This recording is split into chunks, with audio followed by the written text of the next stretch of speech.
आता बघूया टॉप 9 महत्त्वाच्या बातम्या। संगमेश्वरमधील संभाजी महाराजांना कैद केलेल्या जागेची मंत्री योगेश कदम यांच्याकडून पाहणी, तर सरदेसाई वाडा परिसरातील जमिनीची सरकार खरेदी करणार।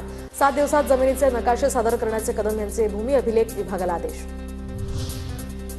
मंत्री दादा भुसेंनी विद्यार्थ्यांसोबत छावा चित्रपट बघितला। महाराजांचा इतिहास विद्यार्थ्यांना समजावा यासाठी मोफत चित्रपटाचं आयोजन।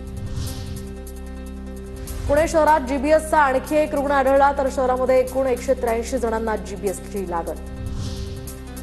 फ्रॉडच्या माध्यमातून खात्यातून पैसे गेल्यास बँक जबाबदार, तर एका याचिकेवर निकाल देताना सर्वोच्च न्यायालयाचा निर्णय। फसवणुकीच्या प्रकरणामध्ये बँक खातेदारांना मोठा दिलासा।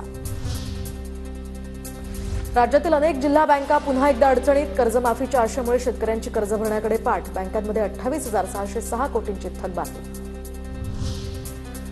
बैठकीच्या आधी मंत्र्यांना महसूल विभागाची परवानगी बंधनकारक। या बैठकीला जिल्हाधिकारी व्हीसीद्वारेच उपस्थित राहतील।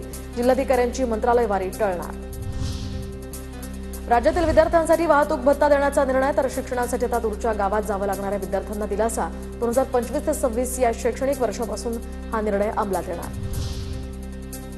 पंढरपूरच्या 130 कोटी रुपयांच्या कामाची निविदा रद्द। तांत्रिक कारणामुळे आता निविदा थांबवल्याची सूत्रांची माहिती। फडणवीस सरकारच्या पहिल्या 100 दिवसांच्या कामांमध्ये या कामाचा सुद्धा होता समावेश। कन्नडचे माजी आमदार हर्षवर्धन जाधव यांना जामीन मंजूर, तर सरकारी कामामध्ये अडथळा आणल्याप्रकरणी जाधव यांच्यावर अटकेची कारवाई। 17 फेब्रुवारीला नागपूर सत्र न्यायालयाने अटकेचे दिले होते आदेश।